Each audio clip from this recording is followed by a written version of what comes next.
What's up, everybody? Welcome to Kind of Funny Games Daily for Thursday, January 11th, 2018. I'm one of your hosts, Greg Miller, alongside the busiest lady in the business, Andrea Renee. What's good, Greg? Not much. God damn it, no, that's not the right answer. There's a lot of things that are good, Andrea. You threw me every time when you do it. It's okay. One of these days, you're going to come up with What's a good response? Everything, I guess, is what I need to say, right? Yeah. Lots of stuff. Or you could say something very specific. Kind of funny. Like yeah, my beard, Andrea. Is it good? Is it good? Is it looking good? It's looking pretty good. Every morning I look at it, I'm like, oh, you're getting there. You're coming in a little bit. I feel like I'm not getting in these sections, and I'm pointing to my cheek sections. I want more coverage. Yes. Also, my hands are very cold. Feel how cold my hands are. Oh, they are cold. You need like gloves or something. I thought about putting on the Kind of Funny hoodie, kindoffunny.com/store. But then I was like, you know what? I'm gonna get hot in here. With the lights and everything. You're gonna get heated talking about video games and how I once again got another press release about PUBG. Hey, it didn't hit the latest million mark, right? That's what we're doing. That's when we stopped, I think. We're just going to do full rounded millions is when we have to talk about them again. Exactly. If you didn't know, ladies and gentlemen, this is Kind of Funny Games Daily. Each and every weekday on a variety of platforms, we run you through the nerdy video game news you need to know about. If you like that, be part of the show. Write into kindoffunny.com/KFGD with your questions, comments, concerns, bad PSN names, squads ups, and everything else. You can watch the show as recorded live on twitch.tv/kindoffunnygames. But if you watch it live, remember, we're not looking at the chat. Instead, your job is to keep us honest. Go to kindoffunny.com/you're wrong. Tell us what we screw up as we screw it up so we can set the record straight. For everybody watching later on youtube.com/kindoffunnygames. What's that, Kevin? We're only like 770,000 away from 1 million subs. Go over there and subscribe. And of course, listening on podcast services around the globe. Housekeeping for you. A tease for tomorrow's episode at the top of today's show, because I'm crazy. Tomorrow, Jessica Chobot and I are announcing the DICE Award nominees/finalists here on Kind of Funny Games Daily. Oh, she's coming up? Nope, she's Skyping in. We're filming it after this. I'm going to keep wearing this shirt. A new shirt, by the way, that I'm very proud of. It just came out of the box. Looks great. Stitch Fix continues to deliver. This is not an ad. This is also a Stitch Fix outfit. God, they really should have kept the ads going. They should have. Or I guess we're just bad at them. We should have stopped using them, I guess. I pay out of my pocket now. You pay out of your pocket? I do. It's good stuff, right? Yeah. It's cool. I hate clothes shopping. This makes it so easy. I love clothes shopping, but as a woman, you're inundated with so much choice, and it's difficult sometimes if you don't have an eye to put certain pieces together. Okay. And that's what I really love about Stitch Fix, is that they pull pieces that I maybe would never have pulled off the rack in a store. Yeah, stop giving it for free. Yeah, Sorry. Stitch Fix did not sponsor us, but Rover and Lisa did. We'll tell you about them later as well. For now, let's begin the show with what is and forever will be the Roper Report. Time for some news. 4 items on the Roper Report. A baker's dozen! Okay, I thought you're gonna, but I know you like a bit. Kevin's a man who likes a foot-long Roper's Report. He wants a big, juicy Roper's Report. And so when it's 4, 3-2, he's never happy. Did you hear that it was like the... It blew up. Yeah. The explosion thing. Yeah. Yeah, I heard you. But what I want to tell you, Kev, is the first story is huge. It's giant. It's a ginormous one. Nintendo had a direct this morning. They did. A mini direct. On January 11th, when it was rumored to happen. Right. Imagine After that. never fully officially announcing anything, then teasing with a hot dog emoji or something yesterday I caught. They finally came out of the gate today, had an announcement talking about what they call early 2018, spotlighting a selection of first and third party titles coming in early 2018. Let's begin at the top. Dark Souls Remastered. This includes the Artorias of the Abyss DLC. I'm sorry, Dark Souls fans. I'm sorry. Praise the sun. I can't help you. Improved frame rate and resolution. The franchise's debut on a Nintendo platform, and it's coming May 25th. If you're a PlayStation 4 Xbox One fan, we'll get to that in a little bit. It's getting a remaster on the same date as well. But right now we're talking about Nintendo. That's happening there. What did that do for you?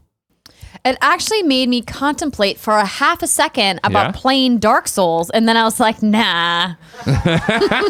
I just can't handle the punishment, and I'm going to fully admit that. And Dark Souls fans are like, get good, and I'm like, I ain't got time.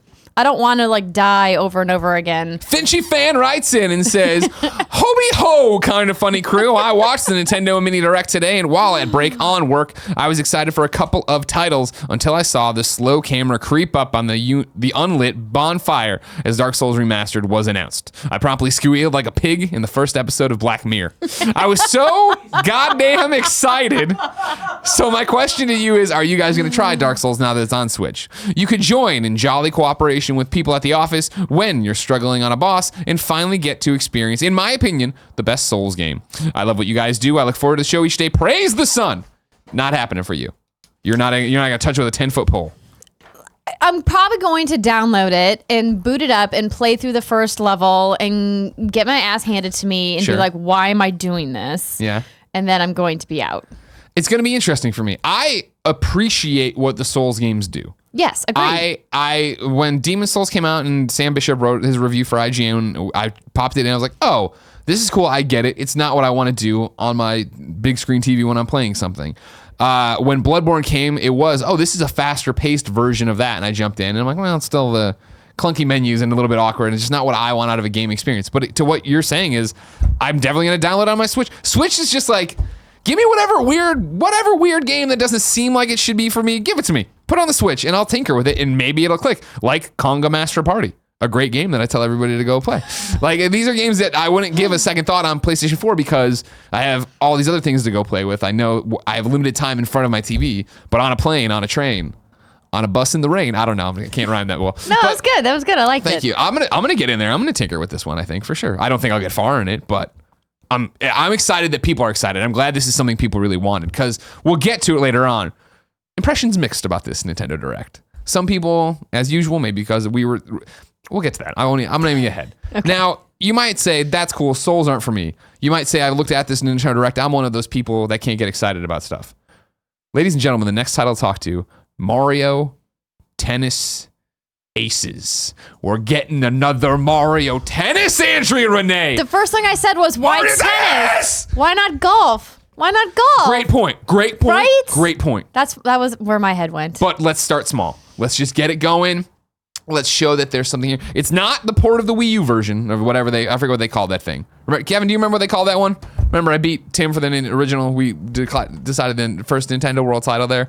You remember? I thought maybe when I love that you're just Mario Tennis Ultra Smash. You're gesticulating for me, but you had the computer in front of you. No one can see what you're doing. That one I remember not reviewed well. I enjoyed playing it here and there. But again, 58% on Metacritic. not a great score. 4.8 out of 10 on IGN. Out of 5? 4.8 out of 10 on IGN. 5? 5 out of 5 on Target.com. Hey, there we go. Target.com's all over it. No, I love the Mario sports games in general. Mario Tennis, in the past, I've enjoyed as well. I'm a big Hot Shots tennis fan, just like I'm a big Hot Shots golf fan. Now everybody's golf, I digress. Mario Tennis Aces, the bullet points go. A new Mario Tennis game adds the first story mode since the Mario Tennis game on Game Boy Advance, offering a new flavor of tennis gameplay with a variety of missions and boss battles. The game launches for the Switch this spring. I'm excited for it just for the multiplayer business. Being able to come in here, hand Kevin his fucking ass in tennis.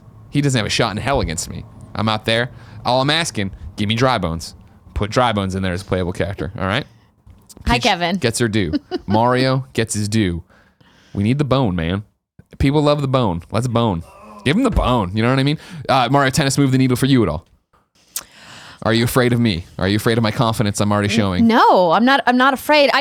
Of all of the Mario sports games, tennis is just not really doing it for me. I did enjoy tennis way back during the Wii days. Yeah. With like the Wiimotes. That was fun. Sure. Got real good at that. But that top spin. Yeah. The twist in exactly. there. Yeah. You raise a great point of I would have much preferred Mario Golf, and I would have bet you Mario Golf before Mario Tennis because the last Mario Tennis game on Wii U was more recent than when they did Mario Golf World Tour on 3DS, which was a fantastic game. Put 85 hours into it. Not bragging. Pretty good at it. That's very good. I'm ready for another Mario Tennis if you're listening, Nintendo, but don't rush. This is just early 2018. A lot more year to come.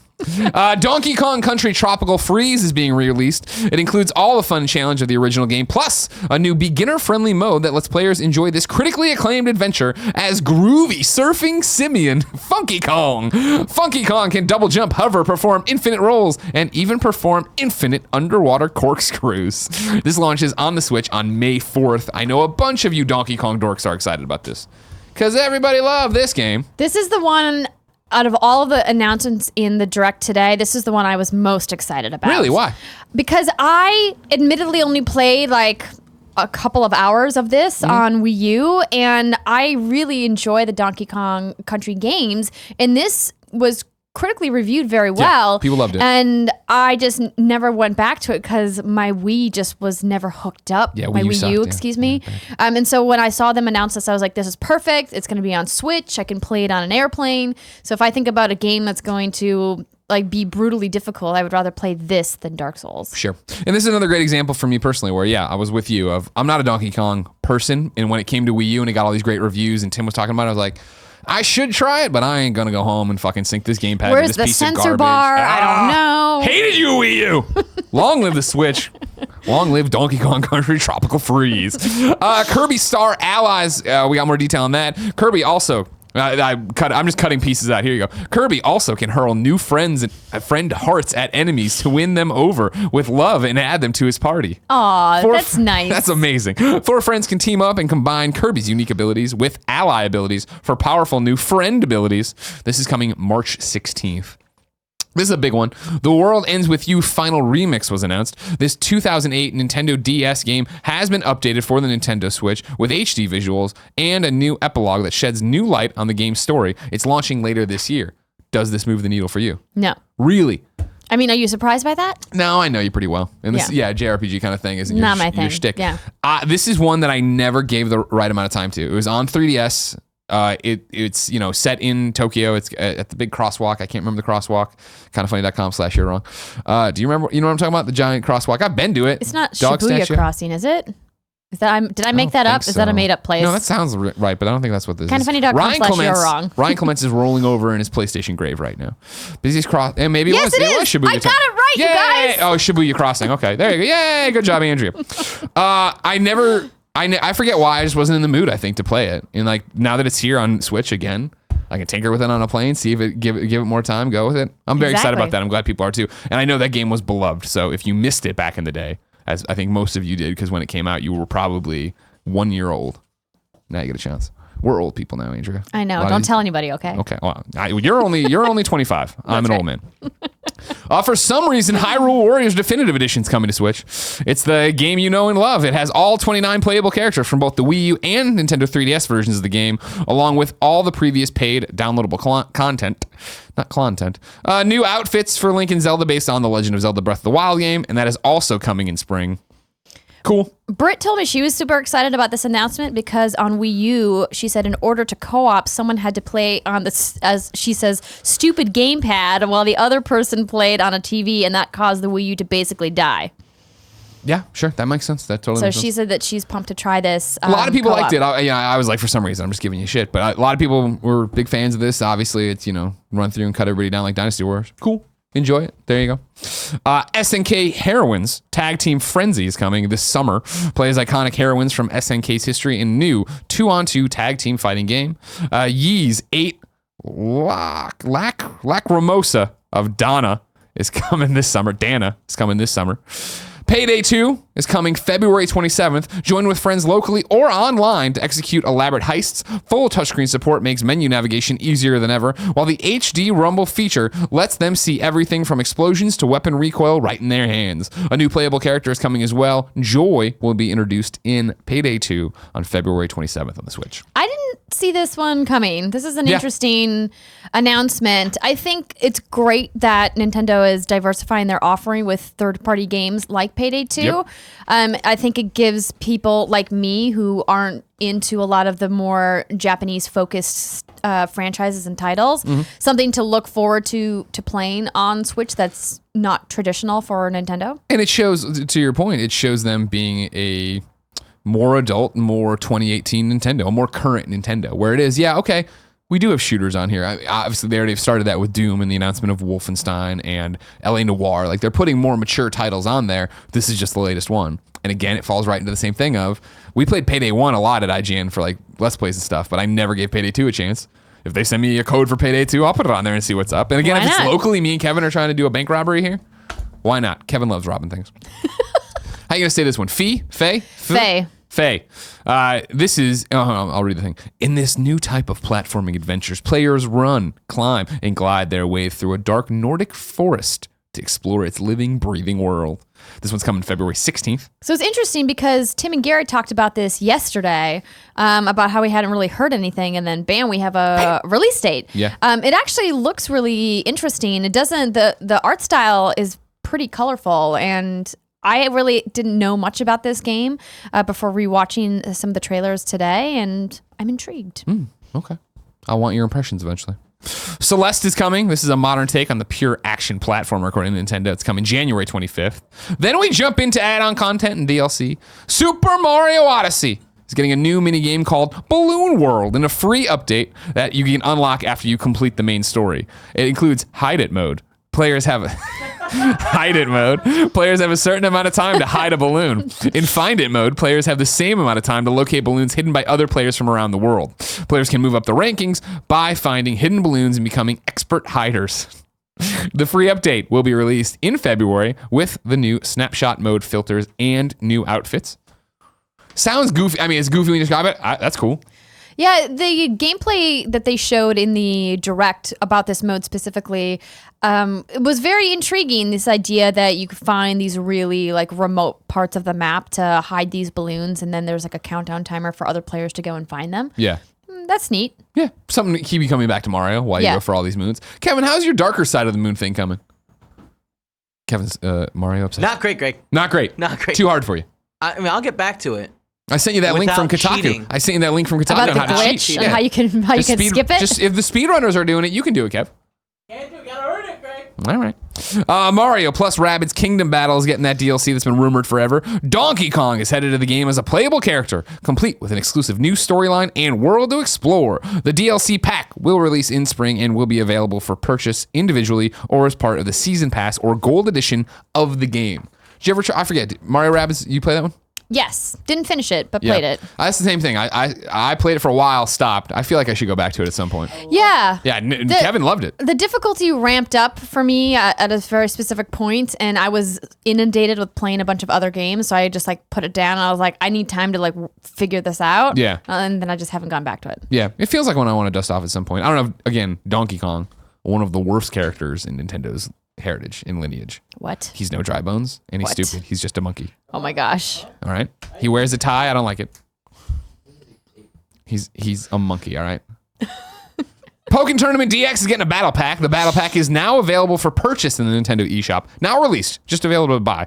2 waves of battle Pokemon and avatar items. Wave 1 of the battle pack contains blue Pokemon. Oh, Jesus. AG Slash and a support Pokemon set featuring Mega Rayquaza and Mimikyu. Wave 2 includes Yes. new battle Yep. Pokemon. Exactly. Blastoise. Or Blastoise. Oh my gosh. And a new support Pokemon featuring Mew and Celebi.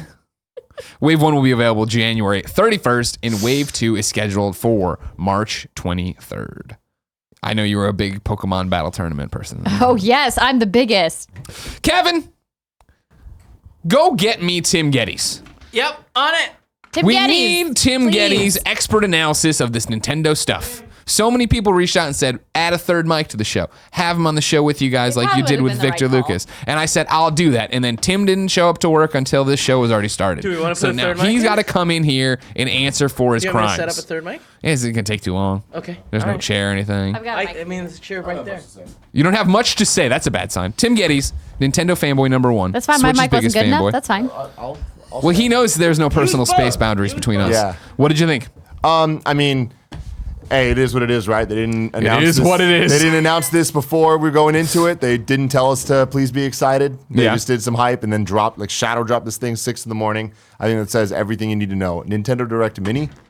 Like, I think the decisions made were very weird because if they're going to do this, I feel like they should have just put this out there a week ago or 2 days ago, like they normally do, and say, hey, it's a mini. If they put the word mini there, it would be on us that our hype would be out of, reality. But no, like this happened.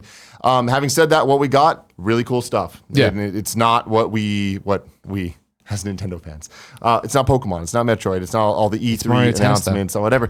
Mario Tennis, a proper Mario Tennis with RPG mode. Hell yeah. We haven't had that since Game Boy Color. Like that is awesome. That is hey, we fucked up the Mario Tennis on Wii U, which was one of the few first party games Nintendo fucked up on the Wii U. They knocked it out of the park time and time again with so many of them, Star Fox and Mario Tennis being the two exceptions. And I don't know, like now that we're seeing so many Wii U ports, there's maybe 3 games they haven't ported over. Like Smash. the fucking hashtag FE, I don't even know how to say that, the Fire Emblem okay. game.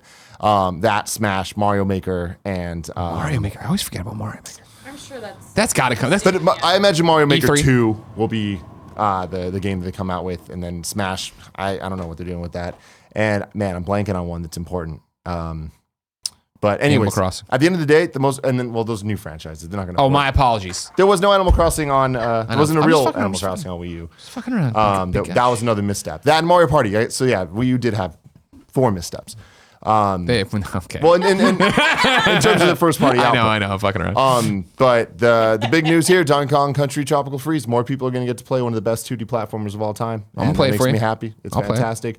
I think that where this Direct succeeded is it didn't talk about things we already knew unless they gave us new information. So Payday 2 and Kirby getting release dates. That was very necessary. It's weird we didn't hear about Yoshi. It's weird they didn't talk about Bayonetta. It's weird they didn't talk about Fire Emblem. Is it weird it's or is weird it... they didn't talk about Project Octopath Traveler? Is it weird? They talked about this being the early 2018 games, right? Those are all games that I can't believe aren't early 2018. Hey, man, when you're going to rename Project Octopath Traveler for their Final Fantasy, you can put that out in the fall, all right, brother? I don't know. It's weird. There's a lot of weird decisions being made, and the fact that it's a mini direct and they marketed it that way, I think we're going to get more to talk about all the games I just talked about because we know those are early 2018. Okay. Most of them. Yeah. We'll see. But Donkey Kong, get fucking hyped, son. Thank you, Tim Gettys.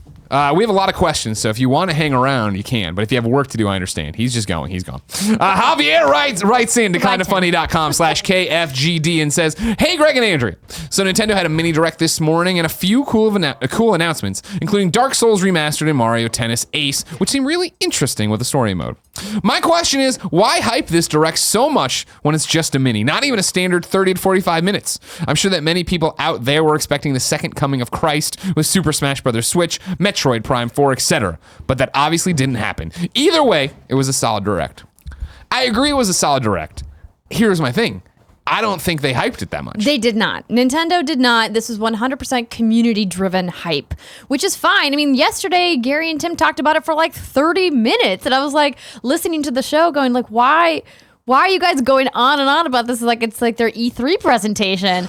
Now, see, that's where it gets interesting because the rumor was precedent has also been set, right, as previous January directs. I get that. However, as I mentioned on the show with you last week, Nintendo announces those big directs ahead of time. Right. They say, hey, this direct is coming on this day. They didn't announce this one for obvious reasons. It was just 14 minutes of like little announcements, which is fine. I did like how their Twitter account started trolling people. Sure. Which was the best part. Because they're like, you're hyping this up, so we're just going to play along, but like, joke's on you guys. And the problem here is, as always, I don't want to say the community, but the internet in general, everyone on the internet we heard the rumor that it was going to be huge, it was going to be E3 level or something, and people started talking about it. And then the fact that they weren't saying anything about it made it more mysterious. And then is it going to happen or is it not going to happen? I feel like they behind closed doors were like, we're going to do this mini direct on this day. We'll just put it out. It'll be fine. People will be caught off guard and be surprised by it. Yeah. And then as soon as information started leaking, they must have had a meeting of like, so people kind of know what's happening. Do we confirm or deny? Do we do anything? And I think they were like, don't do anything. It's just going to be this mini direct. When in reality, I think getting out and being like, all right, cat's out of the bag. We are doing a direct on this day.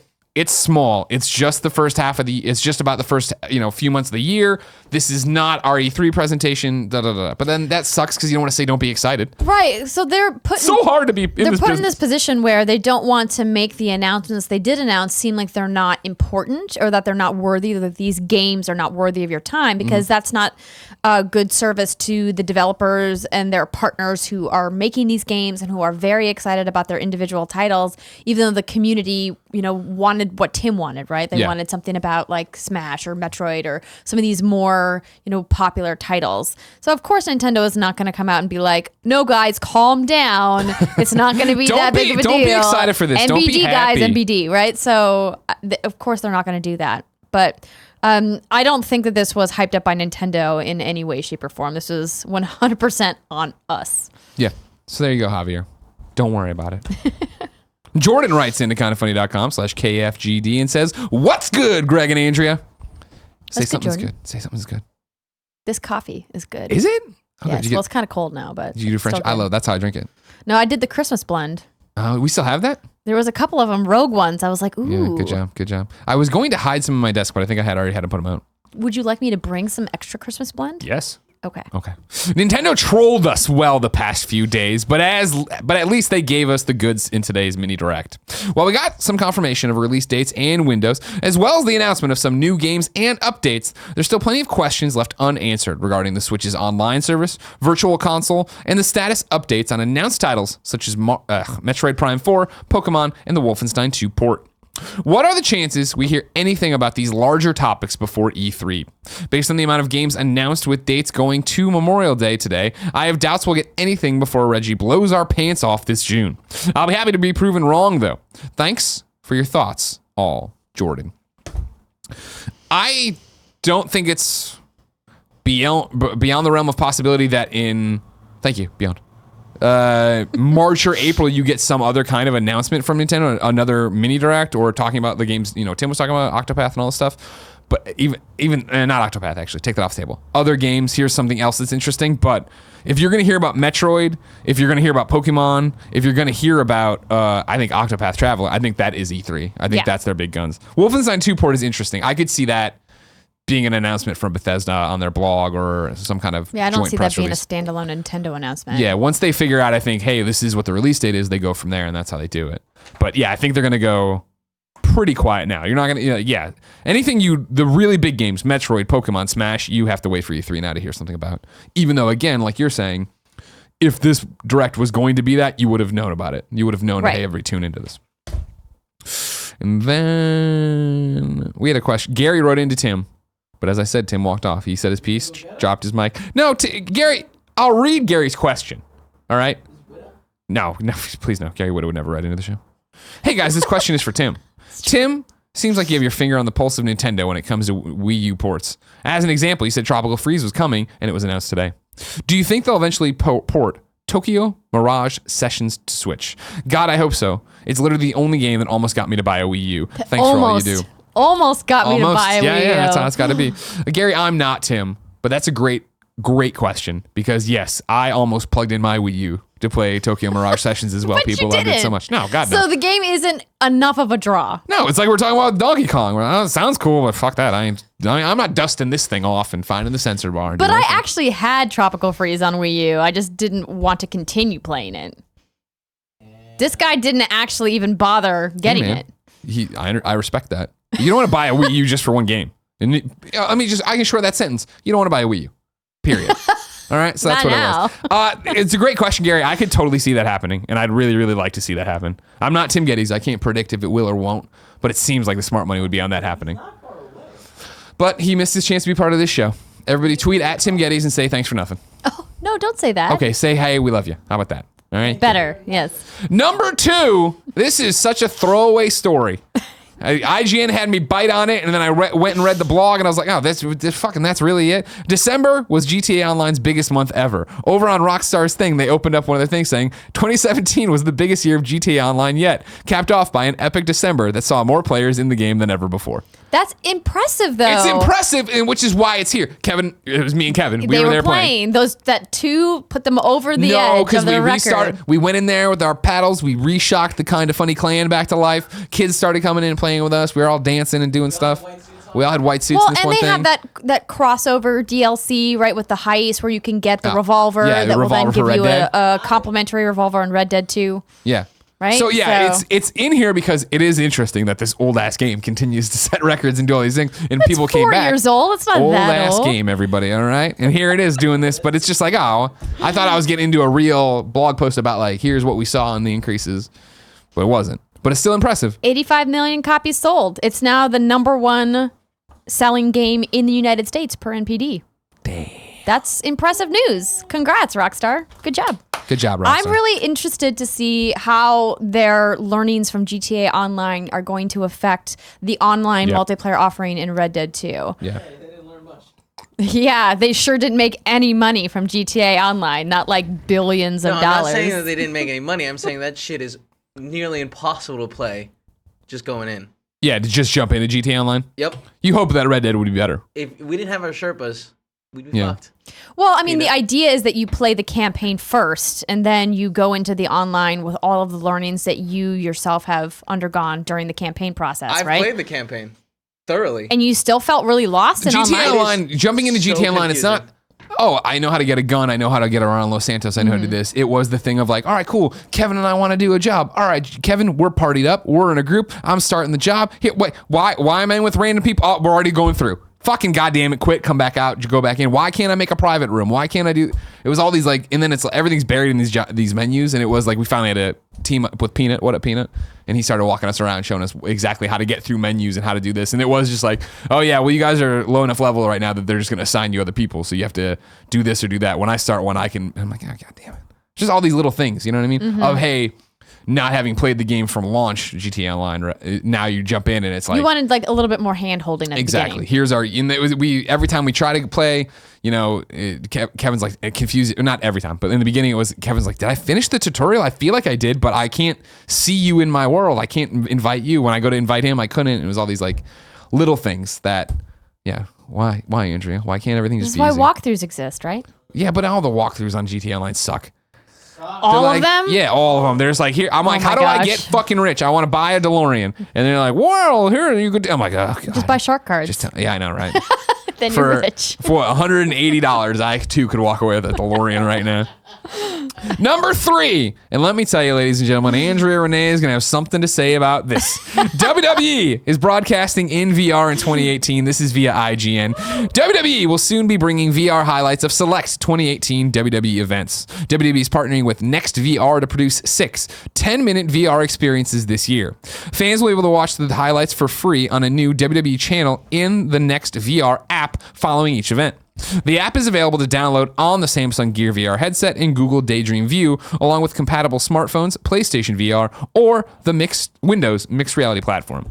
Both companies will be positioning custom VR cameras throughout each event to give fans an immersive new look at the WWE action. Each VR highlight will feature pivotal moments, epic showdowns, and surprise appearances. Give it to me. I think this is fine news. I just wrote in our show notes, is this gaming news, Greg? Because there are tons of these kinds of announcements about things that are available in PSVR, Vive, and Oculus that we just don't cover. But because it's WWE, it made it in. I was just making a little jab, as friends do. I'm just letting you know it's because this is the first one that's mattered. Yes, All right. sure. As I am launching the PlayStation VR show, youtube.com/kindoffunnygames in February. No, it's the reason this one made it is because it is a big brand doing literally something I think Colin and I used to pitch on PS I Love You XOXO of like what I always talked about with, all right, PlayStation has this theater in New York. Awesome. What I would have done is, hey, every time there's a PlayStation show, or every time there's a show at the PlayStation Theater, sell an online ticket in your PlayStation VR unit to come in and watch from different perspectives. Yeah, absolutely. I think it's a really neat product. And I think we're outside of the numbers that, hey, 2 million PlayStation VR units have been sold, or hey, they're now doing 280 games this year. We're not down on PlayStation VR, but it is more of a like, oh, wait and see how this is going. It's interesting to see someone as big as WWE still doing something for VR. Well, the crossover audience is enormous, Yeah. right? For people that really like wrestling and people that also play video games. Yeah. So this integration makes sense, right? We've seen some other things that from the entertainment spectrum that have come to VR that you're kind of like a little bit head scratchy. Like, sure, it's a little bit of a stretch. I can see why somebody wanted to put money into this, but it's not going to do that well. Yeah. Even things that you think would do well, like some of these movie standalone tie-in experiences that have just kind of bombed. It's like, well, it's because usually they're just like we no longer make the, hey, it's the Spider-Man movie, so here's this licensed game to go along with it, right? And everybody's like, oh, this thing sucks, but maybe it has a little bit. Now it is like, hey, here's a 15-minute VR experience, the Spider-Man Homecoming VR experience. You watch videos like, oh, the Justice League one, you're like, oh, come on. But I mean, the thing about that is that developing in VR is difficult, and that's Sure. why these experiences are not necessarily up to par with what gamers' expectations are. Are you confident in who's working on this, that it's going to be up to your expectations? Are you worried at all that this could potentially fall short and that you've hyped it up in your mind because you love WWE? What happens if it's like Homecoming? Well, here's my thing. Here, I totally hear you, and I understand that. I think this gets around that by not being a game. I'm not saying this is foolproof by any stretch of the imagination, but literally, if this is what I think it is, PlayStation, why the fuck aren't you doing this at E3 and at PSX, where it's like, hey, we've put for WWE, hey, at the announcers table, there's a little VR camera that's sitting there, and hey, we have at the turnbuckle post, there's a VR camera that's sitting there. At the top of the ramp, there's a VR camera that's sitting there, and then maybe, even though it'd take away profits or something, there's a VR camera front row, and then it is that. I get to go to the top of the. The front row is probably the only one that wouldn't happen. I would imagine. Well, but you could pay for that, though, right? Sure. It could be like a digital ticket, like BlizzCon sells. Exactly, and that's the thing of like that's what I want to see people really embrace, and that's what I'm always talking about with like, I think, especially now there's an install base, but in a way that would have really kept, I think, even if you don't talk about PlayStation VR at E3 2017. You want to keep people excited about this platform. Maybe you don't have the numbers to announce. Maybe you don't have the games to announce. They had stuff. Don't get me wrong, but literally it could have been, hey. For 99 cents, for $5, whatever it is, you get to come be this. And you can watch the PlayStation press conference in your PlayStation VR. Don't get me wrong, they should have given it away for free just to get people to go buy the headset. But you get to be front row next to Shu. You get to be backstage. You get to be on stage. Like, there's so many cool things they could do with this that would be what we've joked and talked about. You know, Colin used to always talk, the applications of VR aren't impressive, and I don't 100% agree with this, but aren't super impressive for games. They're impressive for everything else.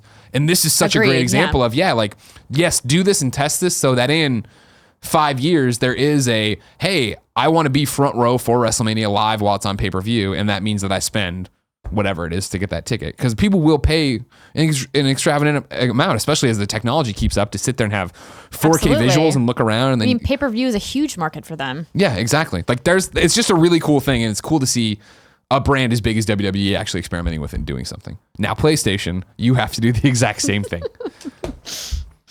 Final Roper Report story comes from the PlayStation blog. They've released the top PSN downloads of December 2017. Not to be confused with the most downloaded games of the year, which we've talked about before. Number 1 for December on PlayStation 4 was Call of Duty World War II. Number 2, Gang Beasts. Nice showing for them. And as I've said before, I think it has online server problems. When I started playing it, and we've done a Let's Play here that I think is now live on patreon.com/kindoffunnygames for just $1. I've been impressed with the fidelity of it, because whenever we played it on PC, it's always fucking crashing. And I'm not knocking PC. This is not my Greg, I'm gonna hate PC part. It was just always having problems. It doesn't look great, period, but it didn't look amazing or anything like that. And the PlayStation 4 version is super slick looking. I haven't had issues with it crashing. Costumes are easy all to figure out. I like Gang Beasts. I'm glad it did well.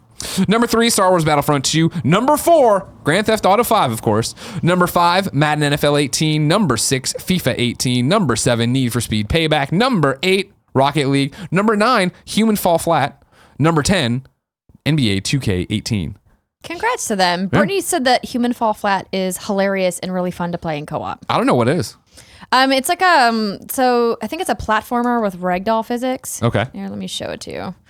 It looks hilarious in a way that anytime you get like floppy character models moving around the world, it's just inherently like a little funny for some reason. But yeah, it's a quirky, open-ended, physics-based puzzle and exploration game set in floating dreamscapes. Is the description on Steam. Okay, that sounds cool. Good job to them. PlayStation VR's top 10 for December 2017. Number 1, Job Simulator. It just won't stop. Number 2, PlayStation VR Worlds. Number 3, Super Hot VR. Number 4, Accounting Plus, which came out in the second half of the month, so good showing for them. Hilarious game. You might see it on the PlayStation VR show. Number 5, The Elder Scrolls V Skyrim VR. Number 6, Drive Club VR. Number 7, Doom VFR. Number 8, Arizona Sunshine. Number 9, Weeping Doll. Number 10, Paranormal Activity: The Lost Soul. Never. Never? Not even once? Nope. What? Come do an episode of the PlayStation VR show and play it. You could pay me to play that. Yeah, I don't feel like paying you. Yeah, that's right. Trent 29193 wrote in to kindafunny.com/KFG and says, my coworker John and I are avid listeners of Kinda Funny. So when we see each other at work in the bathroom, we'll stop and talk about recent episodes. In the back room, not the bathroom. Back room, my apologies. Back room. Stop talking about that was that. We're both super excited for Spider-Man, and being the goof I am, I started climbing some of the shelving in the back room. Mid-spider pose, though, my foot slipped and brought a pallet of cat litter down on top of me. Yikes. Cat litter's heavy. Yeah, John rushes to help me, but I motion for him to lean in and ask, Insomniac Spider-Man is still a ways away, but if I want to know what's coming to the Mom and Grop digital shops, where can I go? You would go to the official list of upcoming software across each and every platform, as listed by the Kinda Funny Games Daily Show hosts each and every weekday. Yeah. I'm glad that's making a comeback, the long-winded transition. Out today, strap in. There's a lot of fucking shit. It's all eShop. Not all of it, you know what I mean. Arcade Archives, Crazy Climber on Switch, Fury on Switch, Super Meat Boy on Switch, Happy Drummer on PlayStation 4, Planet Base on PlayStation 4, Energy Invasion on Switch, Draw a Stickman Epic 2 Switch, more Hoon Knights and Castles Switch, Of Mice and Sand Revised on Switch, The Escapist 2 on Switch, Jolt Family Robot Racer on Wii U, Dying Reborn on PC, Rusty Lake Paradise on iOS and Android, Operation Cobra on Nintendo 3DS, and Rally Racers on Switch. New dates for you. Darkest Dungeon is coming to the Switch on January 18th. Celeste is coming to the PlayStation 4 on January 25th. Dark Souls Remastered is coming to Xbox One and PlayStation 4 May 25th. Little Triangle is coming to Xbox and PC on February 7th. Final Fantasy XII: The Zodiac Age is coming to PC and Steam February 1st. Assassin's Creed Rogue Remastered for PlayStation 4 and Xbox One is coming March 20th. You're excited? Yes, I'm so excited about this announcement because it is a super underrated Assassin's Creed game.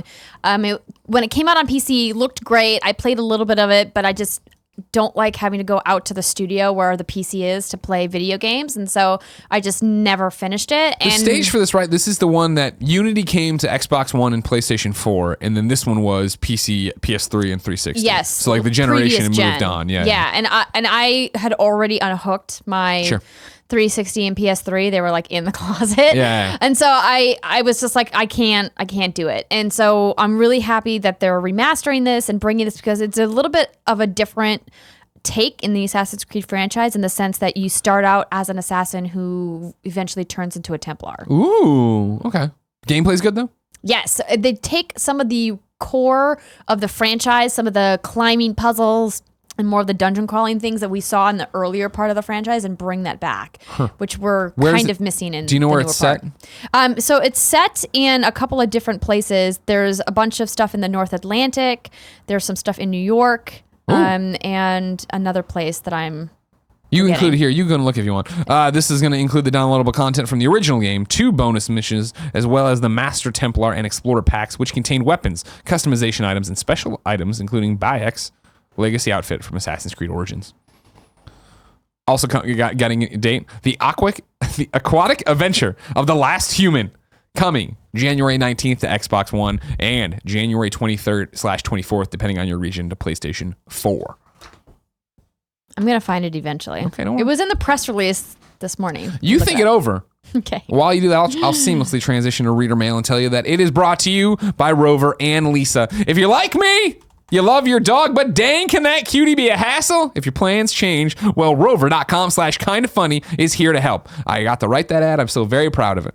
Rover.com is the world's largest network of 5-star pet sitters and dog walkers in North America. Serving pet parents across the U.S. and Canada, Rover connects dog owners with trusted pet care whenever they need it. Millions of services have been booked on Rover, including pet sitting, dog walking, in-home dog boarding, and doggy daycare. As the dog people, TM, Rover gives pet parents peace of mind wherever they are. And Offers premium dog insurance, 24/7 support, background checks, vet consultations, GPS walk tracking, and the nation's #1 pet sitting and dog walking app. I'm pulling out my phone because guess what? May J, 2 minutes ago, just finished her walk with Portillo. Oh, I remember very I talked nice. about it. We needed to use it so that today I can go out and see Nick do comedy. I have it here. Look at she leaves me a little note. All right, so they went for 32 minutes. Walked around, great. That's a nice walk. He is a good boy. He peed and pooped just starting the walk, smiley emoticon. I hope he enjoyed his walk. Have a nice day. I will, thank you. Oh, look at she took a photo of him out there walking too. Look at that. Oh, he's very adorable. So there you go. We know how Rover works now. You use the app. You can do it right now. Blah, blah, blah. There are even you can do free in-person interviews with home environment visits to find the perfect match between sitters, owners, and pets. Remember, only 20% of the sitters who begin their profiles are ultimately accepted to be Rover pet sitters. For $25 off your first booking, visit rover.com/kindafunny. Again, $25 off your first booking, rover.com/kindafunny. Andrea, Yes, Greg. you know what's coming up? Yes. Valentine's Day. And you know what's a great Valentine's Day gift? A mattress. Yeah, buddy. I wrote that. So buy a Lisa mattress. With over 10,000 5-star reviews, the Lisa mattress is in a league of its own when it comes to combining quality, innovation, and making a difference. The Lisa mattress is 100% American made and delivered compressed in a box to your door. It is thoughtfully crafted with high quality materials to create what Lisa calls their universal adaptive feel. Its 3 foam layers provide support, pressure relief, and cooling that adapts to all body shapes, sizes, and sleeping styles. What you feel on one side of the mattress will be different from what your partner feels, and thanks to the memory foam layer, you can completely avoid motion disturbance, often caused by tossing and turning on different schedules. They don't tell me to do the voice, but I like to think somebody appreciates it. Avoid awkward showrooms and order online. Lisa's prices start at just $525. For an extra $100 off, you can go to lisa.com/kindafunny and enter the promo code kindafunny. Again, that's Lisa, LEESA.com/kindafunny, promo code kindafunny, all one word.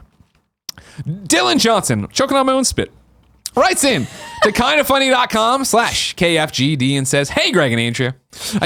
I just platinumed Assassin's Creed Origins after 66 hours, and like Andrea, really enjoyed the story, particularly the relationship between Bayek and Aya." Am I saying it right? I feel like I'm not saying it right. Yes, you're saying it right. Nailed it. Unfortunately, the grind to get the platinum kind of soured my feeling on the game because finding and completing each location in the game just felt like busy work. As for my question, what's your feeling on the grind in open world games, and when is it too much?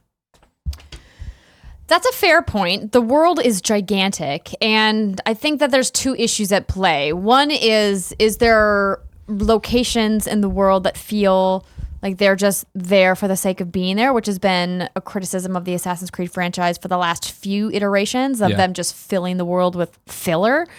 And the other side being like, should this have been a trophy? Is this a superfluous trophy? Because as somebody who spends a lot of time caring about trophies knows that there's a lot of trophies out there that kind of feel like cheap and like they're too much work in order to make people get the platform. It's just purely busy work for the sake of being busy work. And I think that's maybe what's more at play here, because I've really enjoyed my time with Assassin's Creed and I'm looking forward to going in and playing more of the side content, even though I finished the main story now.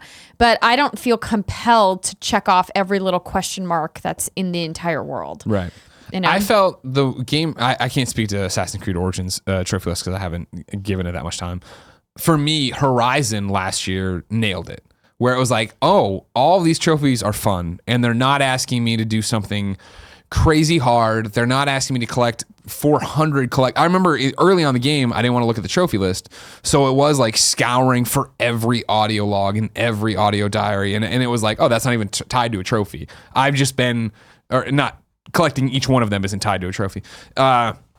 I've just been broken by other games, open world games, where it's like, I'm going to need to get if there's 301 things, I need to get 301 things. It's not that they're making it matter. Whereas Horizon did a really good job, I felt, of, hey, we're proud of this. We want to showcase it. So we're getting you to do it by giving you this trophy. The only thing that was annoying for me personally, this because I was playing before launch, was like, knock down all the fucking... that was the grazers. That was the most annoying trophy to get. I actually had to look up a walkthrough for that because there was a couple that I was missing. Yeah. And I couldn't find them. And so I was like, oh, okay. Because they're like off in this one corner of the map or whatever. But I agree that Horizon did a great job with their trophy system. I think more developers should look at why they feel compelled to put so much of filler into the world, because it services such a small portion of the audience. I mean, very few people that I know have spent the time to go through an Assassin's Creed and 100% the game, and the trophy percentages reflect that. Like when you look and see like either on Xbox or PlayStation, like what percentage of players have actually gotten those trophies. It's like what's the point then if like 4% of the player base is going after this? Why are you spending resources 100% on making this? And I understand the argument of you want people to stay invested, you want it to be rare, you want it to be a reward, but like, John wasn't? Dylan, totally wrong. Dylan's a great example of it where he did it and like it actually went the opposite. Where he's not leaving that being like, man, what a great platinum to get, what a great game. He's actually leaving now being like, fuck, I don't want to play that game anymore because I had to do all this dumb shit. Yeah, it's a hard line to walk between. You don't want it to be too easy, but you don't want it to be crushingly difficult. But I think Horizon really nailed it. Elza writes in to kindoffunny.com/KFGD and says, hey, Greg and Andrea, with Square announcing Final Fantasy 12 on Steam today, along with other formerly Sony exclusives, Final Fantasy 7 through 10, already on that platform in iOS, how likely is that we will see them come to Switch? Elza, I'm so glad you wrote in with this question because I was going to bring this up when we talked about Final Fantasy coming to Steam because I've started playing Final Fantasy 9 on PlayStation 4. Right.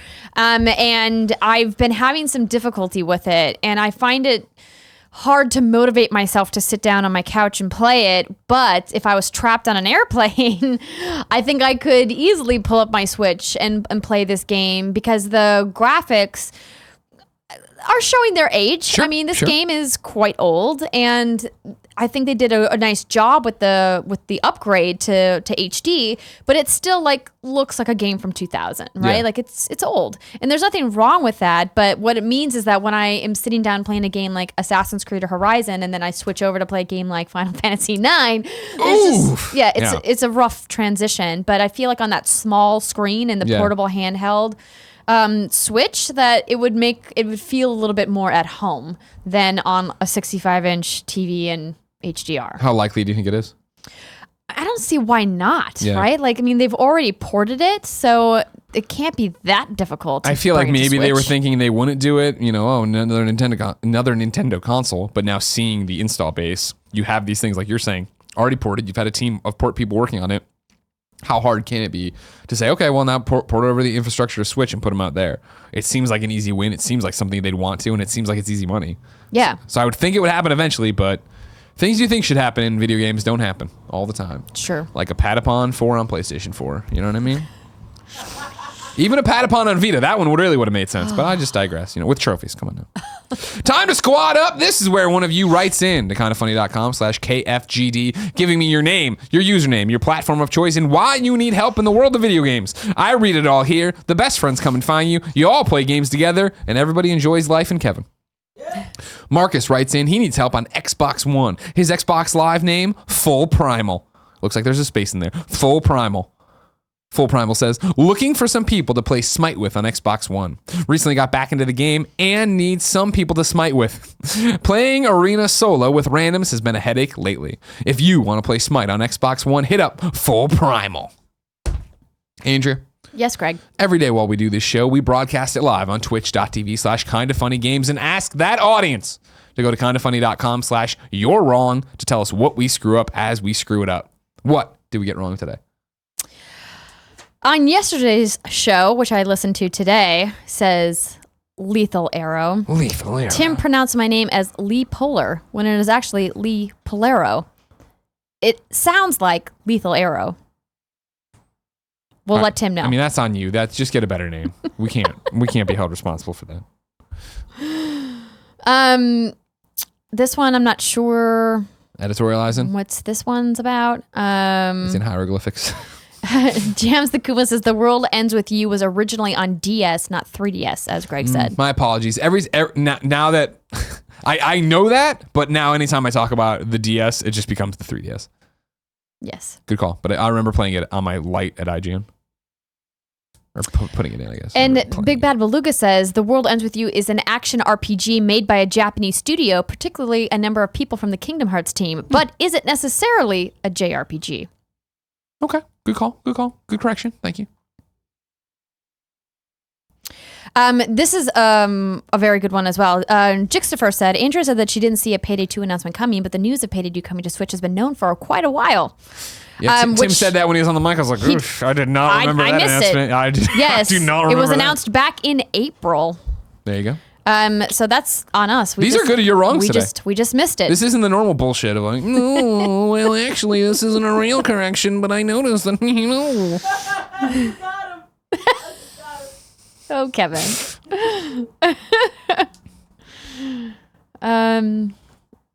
This is another The World Ends With You, you're wrong, but I'm not sure how this is relevant, but HTRX98 said it originally came out on Nintendo DS on July 27, 2007 in Japan and April 22nd, 2008 in North America, although the characters did appear on the 3DS title Kingdom Hearts 3D Dream Drop Distance. That's just more information. Okay, thank you. Also, I was 9 when it came out. Shut up. Were Shut up, you really? young person. I'm jealous of your youngness. Okay. So they edited themselves on this one. It came out 2007? And you were 9? All right. Okay. Yeah. Sorry. I forgot. Sorry. Do the math. Charles J says the game that didn't get ported and Tim couldn't remember was Captain Toad Treasure Tracker. Hell yeah. With Captain Toad making an appearance in Odyssey, that makes sense. Everybody knows we want Captain Toad. I don't know what's going on with that. I think they're just making a new one. That would make sense. Like Captain Toad Treasure Tracker 2. Mm-hmm.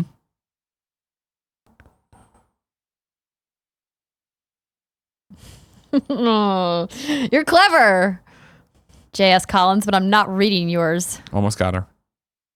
You almost got me. Martin Green says, Greg, the Wii U sensor bar is not required to play Wii U games. You would not need to dust off the sensor bar. She said that, and I just said that. echoed That's true. it. But I do remember trying to fucking do things with a shitty-ass Wii U and it asking me for it. Donkey Kong is a Wii U game that can be played without the sensor bar. Fuck the Wii U, all right? Fuck it into the ground. Give up. It's over. We hated it. Everyone hates it. And everybody being me and Andrea. Kevin, you hate the Wii U? Hate it! Kevin hates it too. Fucking Wii U. So this is, I think we could nitpick this one. Neff Danef says, Andrea said pay-per-view is a huge business for WWE. While this was true in the 90s and early 2000s, the majority of their paid viewing now comes from WWE Network, a subscription streaming service. Traditional pay-per-view is no longer a major source of revenue. I would subscribe to the I would network to argue watch that the network is pay-per-view because you're paying to view it. So we could nitpick that one. Nitpick it!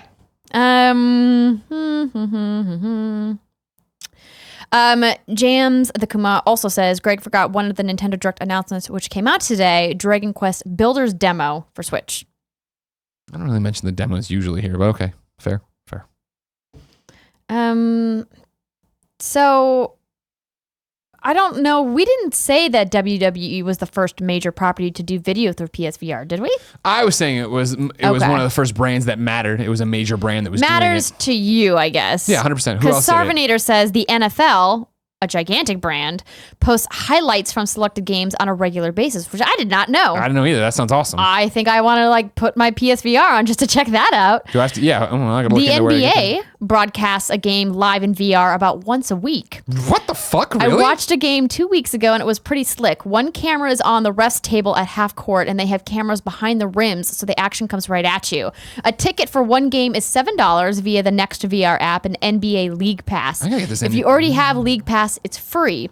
FYI for PSVR owners. No idea why Sony doesn't hype this up since it's already available. Yeah, that's a great question. That's a great. You guys killed it today. These your wrongs are actually on point. You're not like the normal clowns watching, going, "Well, I want to talk about it." Ignacio Rojas. I'm just calling him out. Oh. Kevin, you're so Kevin's great. the best. That's it, Greg. Cool. I've been doing a lot of math over here. I'm not good at math, as you know. Do you need some assistance with this math? Yeah, What are you doing math on? I'm trying to figure out your age based on the information you gave me, and I don't know. The age of the guy writing in? No, you said something about when you were born, and I was like, that can't be right. And then I did the math. I'm like, I think that might be right. Well, don't say it while we're on the air. I'm not. You said it. They could do this math too. It's not a big deal. It's just alarming if I'm doing this math correctly, but we'll talk about it off air. Ladies and gentlemen, this has been Kind of Funny Games Daily. Remember, each and every weekday on a variety of platforms, we run you through the nerdy news you need to know about. You need to be part of the show, kindoffunny.com/KFGD. Then you can watch it live on twitch.tv/kindoffunnygames, later on youtube.com/kindoffunnygames, or podcast services around the globe. Tomorrow, Tim will join me as a co-host and a special appearance by the one Jessica Chobot as we run down the DICE Awards finalists. Thank you for applauding, Kevin. Until next time, it's been our pleasure to serve you.